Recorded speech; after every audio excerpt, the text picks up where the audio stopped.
people, tudo bem com vocês? E sejam bem-vindos a mais um episódio de Lendo Inglês com o livro The Star Shepherd.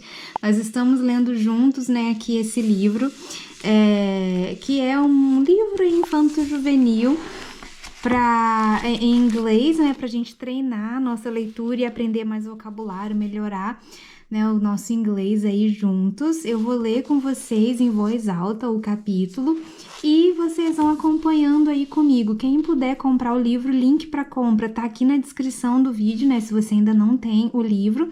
Ou se você não puder comprar o livro, pode acompanhar na legenda que eu vou deixar aqui. Lembrando que depois que você escutar, a leitura do capítulo, você pode voltar no começo do capítulo do seu livro e ler você mesmo em voz alta para ver se você pegou direitinho as pronúncias.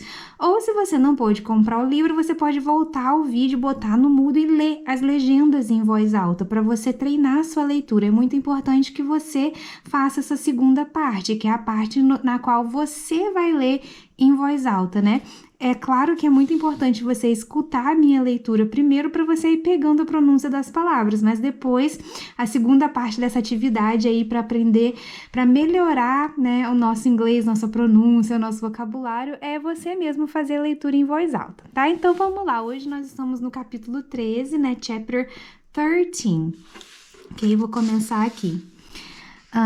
Tyrion had never taken Carol with him to the Star Shepherd meetings in the past. He went to their main watchtower in Duluth twice a year to report to the council, and from what he had told Carol, it was a long trek that would take him almost an entire day to complete if he went on foot. That was why his father had crafted a mechanical clockwork cart large enough to hold a grown man, or, in this case, a boy and his dog. The cart was something his father had invented, as far as Cairo knew. He had heard of new ships that used clockwork steering and rigging to control the sails, but that was only beginning to become popular. Carol left the village behind and returned to the watchtower, heading around to a shed in the back that his father rarely touched nowadays. He was grateful that his father hadn't thought to take the cart with him, though that worried him too. He opened the shed door and pulled the covering off the cart. It was a clunky thing, but functional, and moved on rollers with the help of his father's innovative clockmaking. The brass gears gleamed in the morning light. His father always cleaned it to a shine when he returned from traveling across the Black Lands. Carol would have to remember to do the same. He tossed his pack inside and whistled for Cypher. The dog poked his snout around the edge of the shed door, then bounded to Cairo's side. He clambered into the cart, tugging Cypher in after him, then pulled out the map his father always took with him on the journey to the council's watchtower. Tyrion had left it behind, stuffed in the drawer of his workbench. Wherever he had gone, it wasn't there. Carol examined the folded parchment. It took a moment for him to get his bearings onto the map, but when he did, he frowned. He was going to have to cross the Black Lands. The other option was to sail over the Persian Sea, but that was impossible without a boat and a much longer journey. He shivered. He'd heard the heat of the Black Lands alone was enough to disorient people, making it easy to get lost and wander the desert forever. But that had never happened to his father, and it wouldn't happen to Carol either. He knew the sky well. Even though there were no stars out now, he could judge direction from the position of the sun. The sky was the one thing he could depend on to always remain the same, at least until someone had decided to start chopping down the stars. But no one had taken the sun, and that was something. Carol gave Cypher a snack and a pat on the head. "It's going to be a long day," he said. He pulled the lever next to him, waited for the whistle to sound, and then pressed the button to start the gears rolling. He steered the cart from the shed using a shifting lever on his right. It stuttered at first, but once Cairo got the hang of how to navigate, he angled the cart toward the woods. The map took them on a path that Cairo had glimpsed once or twice, but never taken before.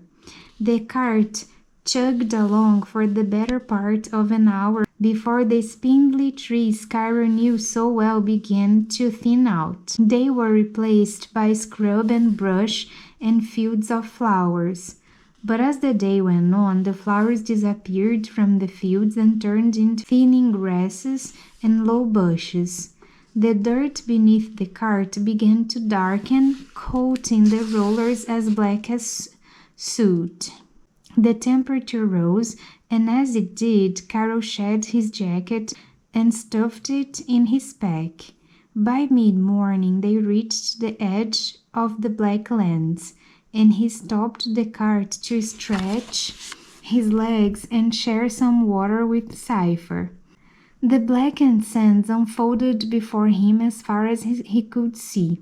The dunes rose and fell, dotted here and there with petrified trees, reaching toward the sky as though they were struggling to breathe over the black waves. Caro's resolve faltered. Has this place once been more like the forest he knew at Ren? And what had happened to kill everything and turn it to ashy sand? Cypher whined beside him, and Carol sighed. I don't want to go in there either, but I think we have to. We must get to the council's watchtower before nightfall. After one more drink of water, the pair got back into the cart and set off into the shifting dunes. Only mere minutes passed before Carol understood how someone could get lost in the Black Lands. Everything was dark, yet glinting from the sun overhead. It was confusing to the senses. The Black Lands seemed endless. Carol checked his positioning by the map and the sun at regular intervals as the cart trundled along, the watch on his wrist counting down the minutes until the council meeting. Here and there, giant pieces of structures and old lumber from abandoned carts stuck out from the sands. Despite their chilling appearance, they were proof he was getting somewhere and not wandering in circles. The sun had climbed far into the sky and was beginning its journey to the west when Carol heard the sound that made his stomach drop. Creak, clunk. The cart faltered to a stop, smoke and dust curling from its underbelly. Carol yanked at his unruly hair. This can't break down too, he thought. Not now. He scrambled free of the cart and peered at the gears clogging the underside. What he saw made him sink back on his heels. A hook. Severed just like the ones he'd seen the night before, had gotten caught in the roller's gears, piercing one of the cogs and causing another to be bent too far to be saved. Carol already knew the damage to the skis was not confined to their territory, but the truth was jarring nonetheless. Carol had thought to bring his father's tools, but he hadn't had the time or space to bring spare parts. His shoulders slumped. He had no choice but to abandon the cart. His father would be furious. Still, perhaps his father could eventually come back for the cart and fix it later. It wasn't like this was a well-traveled route, though the sand did seem to swallow everything. Carol removed the star hook from the cogs and tucked it in his bag. It seemed wrong to leave it behind. He stood and pulled Cypher out of the cart too. Desperation curled around Cairo's legs, but when Cypher licked his face, he gave a half-hearted laugh. "Sorry, boy, it looks like it's going to be a long walk after all." He shouldered his pack and set out on foot, all the while trying to escape the gnawing worry. They had walked for nearly an hour when they had to stop again to rest. Cairo paused under one of the latest sunken structures they'd seen. It looked like a house had been sliced in two, and one half had been buried under the sands.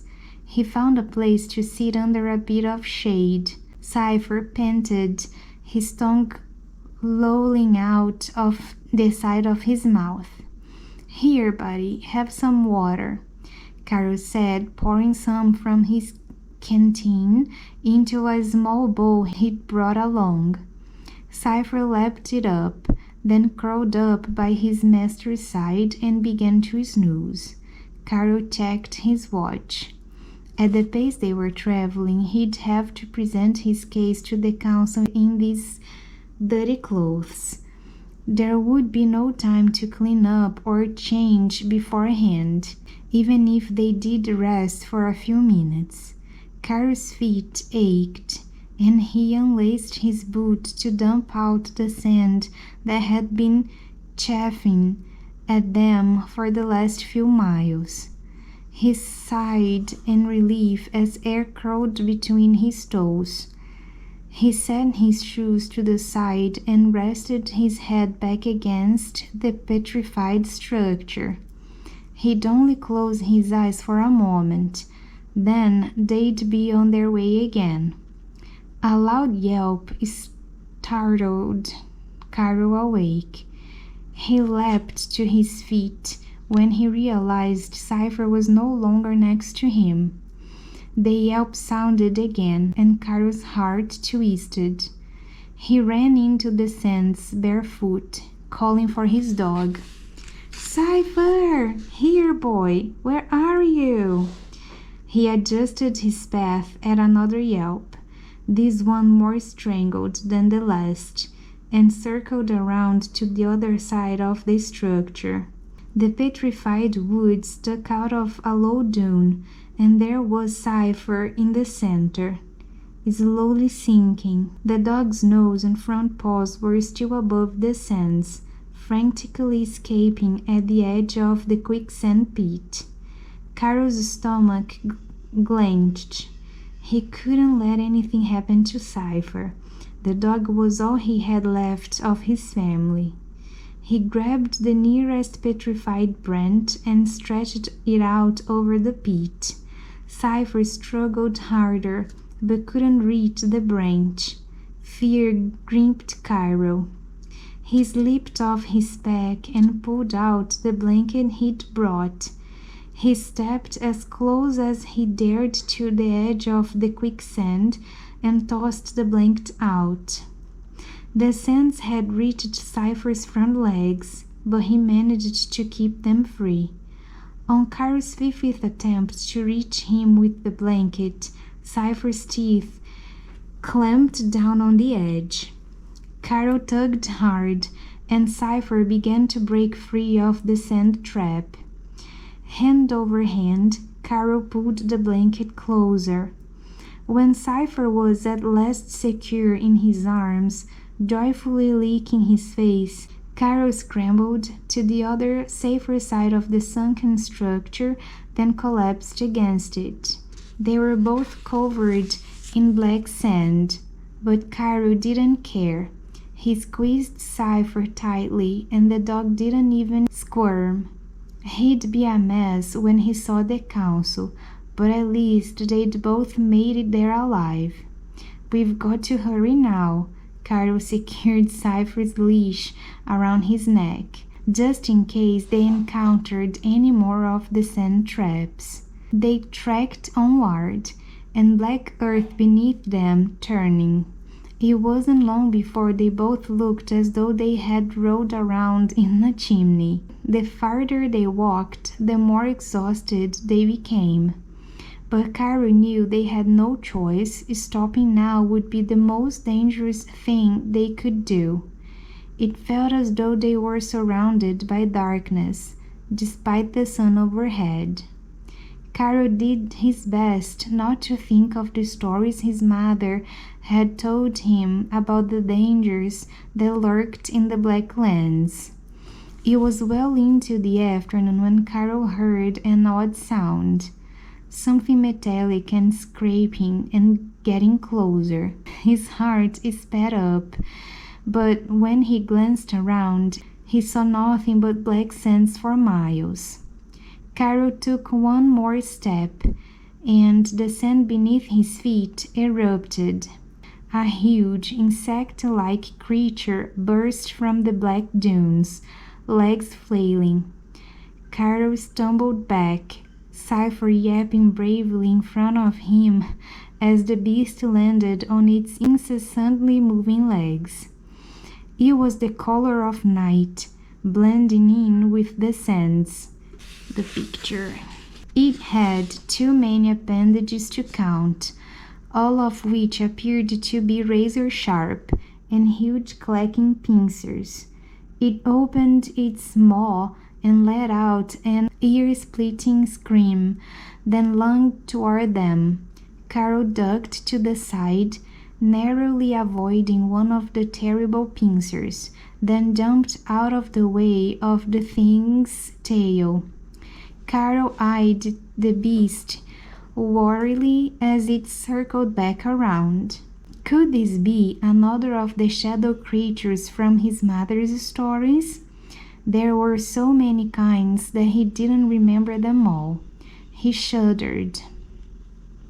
The great creature lunged at him again, but this time Caro was ready. He tossed the star hook that had ruined the cart in the direction they came from, hoping to create a distraction. The beast took the bait. It leapt up after the hook, and when it failed to catch it in its pincer, it threw itself into the chase. Caro and Cypher ran for their lives, wanting nothing more than to leave this terrible wasteland behind. But there was nowhere to run from the creature, just shadowy dunes as far as the eye could see, with the occasional debris. They ducked behind the first thing they could find, a huge petrified log that looked like it might have once been an old-growth tree. Caro clutched Cypher to his chest, and they both held their breath. The clacking sound of the insect got closer. It must have lost interest in the hook. Caro squeezed his eyes closed, shivering even against the warmth of his dog. He could hear the giant shadow insect behind them, every click-clack of its pincers and legs like drum beats. Then he heard a new sound, sands shifting. The wake of it pushed them and the log they hid behind all the way down the dune. For a full minute, Caro and Cypher sat there, waiting in torturous silence. But they didn't hear the sound of the beast again, and when Caro grew brave enough to peek over the log, it was nowhere in sight. It must have returned to its lair under the sands.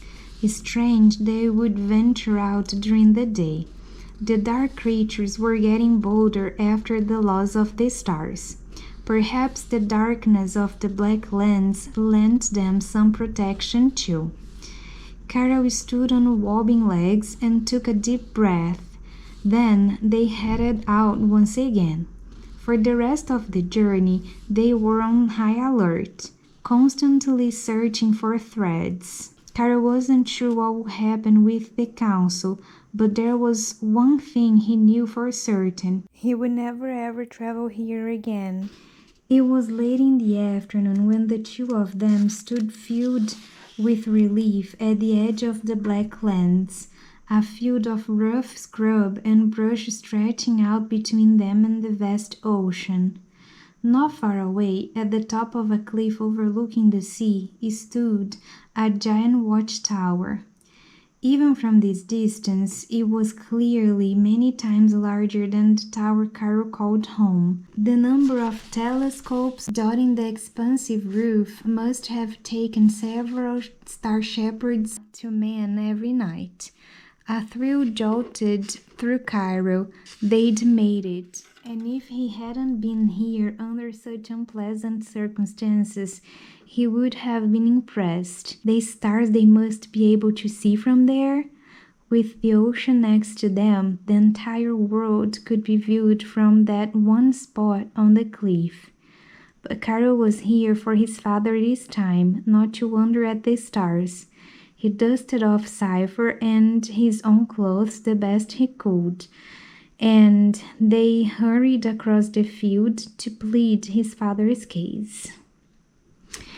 Ele chegou então ali na torre, né, na watchtower do council, para ir para council meeting, né, para reunião aí do conselho dos Star Shepherds. Bem legal a mega torre, ele pequenininha aqui comparado com a torre e um monte de telescópios aqui, né? Muito bacana. Pois é, foi um capítulo bem aí agitado, muitas aventuras. Foi areia movediça, foi inseto gigante, chegou lá na torre, quase perdeu, né, o carro que eles estavam usando para poder viajar e tiveram que acabar de chegar a pé.